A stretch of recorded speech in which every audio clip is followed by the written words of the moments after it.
G'day everybody, it's Peps. Welcome to the round 6 episode of Tipped Out. I'm going solo tonight. The great man, Jamie Wallace, is still on leave and we're just giving him an opportunity to recharge his batteries after a stressful number of weeks with Port Adelaide's performances, but he'll be back bigger than ever next week. Hey, before I give you my tips, just a small thing to remember is that we are giving away a 2022 AFL Guernsey of your choice. So go to the show notes. The entry is there. Just subscribe to the podcast, leave us a review, and you can be the chance to win your own brand spanking 2022 AFL jersey. But round 6 kicks off this Thursday night. The GWS Giants versus the Slaughtering Saints up there at Monaco over 7:50 p.m. L time. It's going to be one of those cracking games that it could define a season for one of these two teams. Can the Saints go 5-1? Can the Giants rebuild their season? I don't know based on what's been going on. Let's go through the teams. For the Giants, in comes Braden Bruce, Isaac Cumming, and Toby. Toby's back. My love child. Toby Green is back for the Giants. In for the Saints is Jimmy Webster. Interesting outs for the GWS this week. Jake Riccardi is the Medi sub. Jesse Hogan has been managed. Matt DeBoer omitted, and Xavier O'Halloran has been omitted as well. And from the Saints side of things, Jared Leonard will be omitted and Ryan Burns has been omitted as well too. So no shortage of axe swinging for either of those two teams. I think it's as simple as this. The Giants can't lose this. The Saints are due to drop just one of those games St Kilda are willing to drop, and Toby's back. And when the great fella's back with the Bruce Meister, it just lifts that team. They're back home in Canberra. And I'm going for a upset of sorts. The GWS Giants are going to take this one out against the Saints. So, we're going to be a good one to watch on a Friday night, but it gets even better. Even better on Saturday, April 23, 2022. The Western Bulldogs versus the Adelaide Crows at Mars Stadium. 1:45 mic time. In Josh Shackey, Robbie McComb and Stefan Martin. Robbie McComb making his debut for the Doggies, so congratulations, young man. And Jackson Hartley is in for the Crows. My goodness gracious, Lockie Hunter is out for personal reasons. Mitch Wallace out for personal reasons. Riley Garcia is injured, and Tim English is injured as well. James Rowe, the medical sub, is out, and we know poor old Rory Sloane with that torn ACL will be out as well. The Doggies need to get their season back on track, and this would be the perfect opportunity for them to do so. But without Tim English, I think the Crows are going to cause a little bit of another upset. They've been playing some pretty good footy so far this year, just the results haven't gone their way. It's down at Mars Stadium, so that to me means it's a neutral for both. I reckon the Crows are fitter with Tex back. And Rochelle down there in the forward line, they have got a lot more to offer, and they're going to be a lot more dangerous than I can see the Bulldogs. So I'm going with the Crows in another one of those tweaky little upsets that is definitely going to put the Doggies season to rest. Alrighty, here we go. The Battle of the Bulge. And I'm talking about the bulge in Jamie's pants when we talk about the Port Adelaide lack of power versus the Wet Toast Eagles over there at the Adelaide Oval, 4:35 our time. Kane Farrell and Ollie Wines are in. Good to see the Wines thighs back in. Jamie, you'll be excited about that one. Connor West, Luke Stanardica, and Xavier O'Neill. Another debutant this week. Luke Stanardica is playing his first game for the Crows. That's how desperate they are. They're just going to the Little League to get anybody to pull on the jumper right now. Jackson Mead omitted. Jack McEntry omitted. Carl Amod omitted. Good to see that Ken Hinkley has sliced and diced big names out of the team, and he hasn't gone for the low-hanging fruit. I asked. And for the Wet Toast Eagles, Hugh Dixon injured. Jermaine Jones out. Josh Rotham out. And Zach Langdon omitted as well. Well, it's a battle of the disappointments right here. Disappointment in Port Adelaide. They've done nothing this year. They've been useless. They've been pathetic. And they're not going to win this one. Wet Toast are going to take this one out. Yes, they're going to cause the surprise of the season, and they are going to beat Port Adelaide at home. And can you see what's going to happen when the Adelaide Oval gets torn to pieces as the Eagles take apart the Power? I know J-Dog's going to be so hoping the Power will lose, and big fella, I'm there, I'm supporting you. It is going to be the Wet Toast Eagles. They're going to cake out.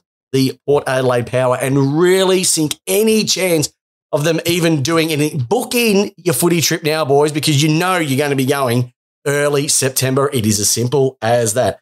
Rocking on to the next one. This could be game of the round. Fremantle versus Carlton. 7:40 p.m. at Optus Stadium. Strap yourselves in, ladies and gentlemen. Two of the in-form teams are going to crack the living bejesus out of themselves, and you're going to be wanting to be tuning in for this one. Griffin Logue is in. Lucky Schultz is in. Bailey Banfield has been omitted. Hayden Young, that's a disappointing one. He's been playing some really good footy. H&S protocol. Heath Chapman as well with the health and safety protocol. But if you think that's good, have a look at the other side for the Blues. Paddy Cripps is back, which also means Matthew Kennedy. Jeez, I tell you what, you're robbing Peter and you get Paul. Unfortunately, he's out injured. And Paddy Dow, the Medi sub, will be out. Will Setterfield plays his 50th game. Jeez, I tell you what an absolute corker of a game to sit down on a Saturday evening just to watch two exciting young teams. Now, if this was played in Melbourne, I'd be going for Carlton. But because this team is being played, or this game is being played over at Optus Stadium, I have to go with Fremantle. They are looking fit. They love the big ground, and they run. Tabanara, after a beautiful 7 straight bag last week, will be looking forward. He's going to have a tough matchup on Wiedering, but I just love what they're bringing to the game at the moment, Fremantle. If you have a look across the board, whether it's Brayshaw, they haven't even got Fife in yet. That's how dangerous they're looking. Mundy looks like he can go until he's 463. Carlton, they just look fantastic as well. Walsh, Shearer, Hewitt up there. Beautiful work down forward of McKay and Curnow. And then you've got Wiedering down back. They've got so much to look forward to, but I'm just going with the home ground advantage. I reckon it'll be a close one. I reckon it'll be under 2 goals. That's how tight this one will be. But I'm definitely going with Fremantle only because it's in Perth. Make sure you watch that one. Here's probably a game you won't want to tune into, and that's going to be on Sunday, April 24th. It's North Melbourne versus the Cats down in Tasmania. Aidan Bonner is in. Callum Coleman-Jones, the hyphen, he's in. Cam Zurha, Miller Bergman, Paul Curtis, Aaron Thomas are all in. For the Cats, the big fella, Isava Radagalia, Alava. Oliver Dempsey and Sean Higgins also in. Hey, look at this. More debutantes. It either hate health and safety or they've got nothing left. North Miles Bergman, congratulations, and Paul Curtis playing your first games down in Tasmania. Life just doesn't get better, does it? And Oliver Dempsey just looking forward to running out down at Simmons Stadium for the first time, and you're going to be doing it in Hobart. So that's a bit of a bugger. Aaron Hall's out injured. Jaden Stevenson out with illness. Tom Powell has been omitted. Geelong, simple as that. If North can hopefully get Geelong to be getting frostbite, that's the only way that I can see this winning, or hypothermia. North won't get within 5 goals of them. They just need something for them to happen, but their forwards, not looking too bad. They're a young team. They just need to not get blown off the park.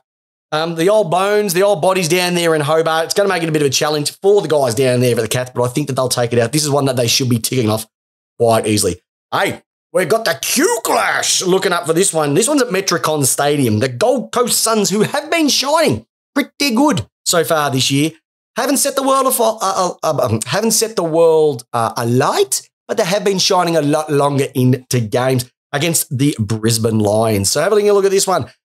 The Suns, Chris Burgess, Connor Buderick, and Jeremy Sharp, no one out at this particular moment. And for the Lions, Jack Payne, Jackson Pryor, Gideon Coleman, and Tom Berry are all going to be in. Mitch Robinson is injured, and congratulations to Lincoln McCarthy playing his 100th game. I think the Lions are going to take this one out just through the strength of numbers. But the Gold Coast, they're playing better football for longer periods. Their team is virtually at full strength except for bloody Ben King. Could you imagine if King was there? I reckon their record would be probably 2 or 3 games better than it is at this particular moment in time. But I'm just going with the Lions. This is another game where they just have to tick off, do the job, come out with any injuries. You love the way their forward line's playing. Neil's playing some great football. As long as Harris Andrews can keep the arms in, they're a massive chance to potentially blow this by 5-6 goals. But I think it's actually going to be closer than that. All right.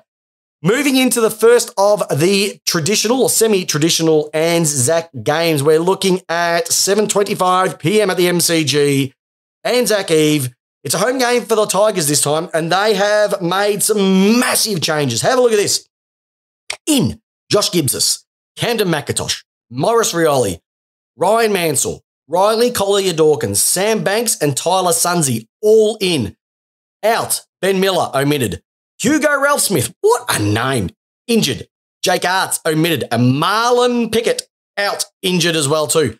For the Ds, they've actually been hit with the health and safety protocols. Jack Viney, out, and Jake Lever is out as well. So he had a delayed start to the season, gets back for a couple, and he's out due to a bit of COVID action, but look who they're bringing in.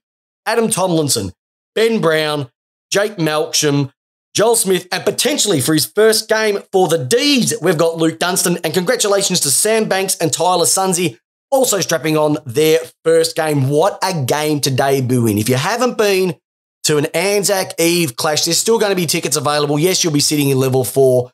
The air's thin up there, but it is a sight to behold. 80,000 people, not a sound to be made, lights off, the last post, and just the flame a-blaring. You will never see it anywhere else in this beautiful country of ours, that many people just paying their respects to all the armed forces throughout the years who have served and made this country what it is today. And once again, saluting the Anzacs. Looking at this, I think just Melbourne are going to win it. With confidence? Yeah, a little bit. Look, they've been playing some good footy. What they did to GWS was back to what Melbourne can have. And I just think that if Melbourne take it all the way to 11, I don't think Richmond can go with them. Yes, they've got the tall timber down front. They've got Rewalt. They've got Lynch, but they need that supply. The young midfield. Yes, you might lose Jack Viney, Brian Dunstan. Like I said, you're just replacing a like for like. So it's going to be massive different. I think Melbourne's forward line is going to be way too robust, way too flexible to be able to have the Richmond side of things slow them down. So I think these are going to take that one out on Anzac Eve and get the streak up to do. Congratulations to Noah Bolter playing his 50th game, and also Jaden Headband Hunt playing his 100th. Alrighty.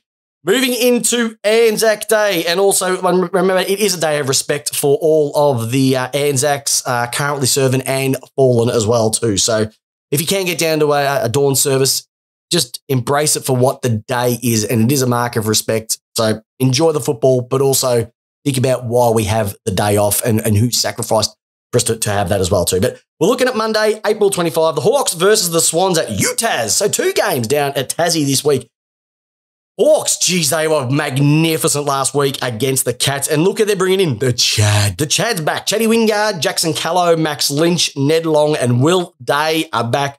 Mitch Lewis is injured. Apparently he twanged a hamstring with that barrel into the 4th tier right at the end of the game. What an absolute knob. And Ned Reeves is injured as well.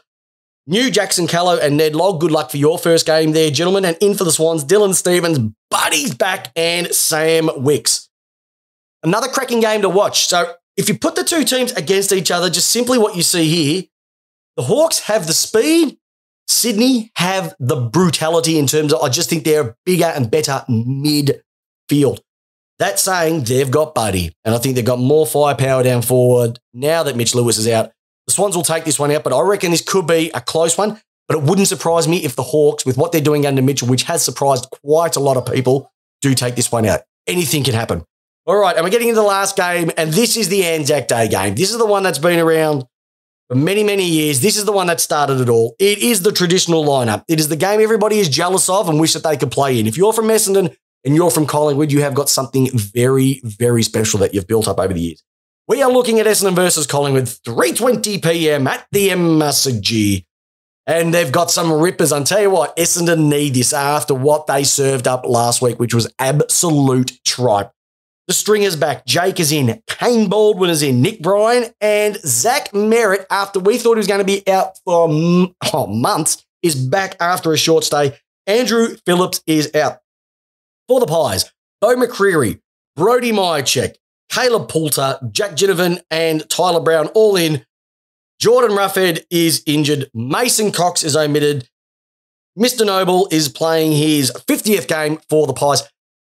And I think the Pies are going to take this one out. I could see it probably getting a little bit brutal early on. I think Essendon are going to come out and make a bit of a statement. I can see Stringer doing something nice early. Zachy Merritt will want to be in it. I tell you what, Darcy Parish will want to be doing something. She'll want to be doing something. Devin Smith, all these guys that were putrid last week will want to make a statement early in the game. 2 meter Peter, he wants to state, he wants to show that, yes, you know what, I'm not just a flash in the pan. I am actually delivering this year. But I just think Collingwood, with the way that they've started, they are playing some cracking football. Still led well by Pendles. They've still got Sidebottom in the team.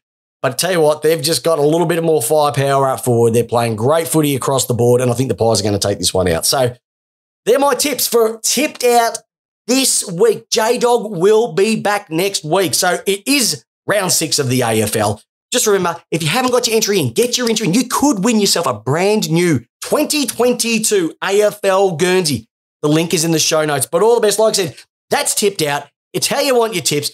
Make sure you tune in next Tuesday, 8 p.m. Australian Eastern Standard Time on the Lace Out Facebook page to watch us view and give our reviews of the round 6 action. There you go, listeners. Have a great weekend, and I hope your team wins. Go D's!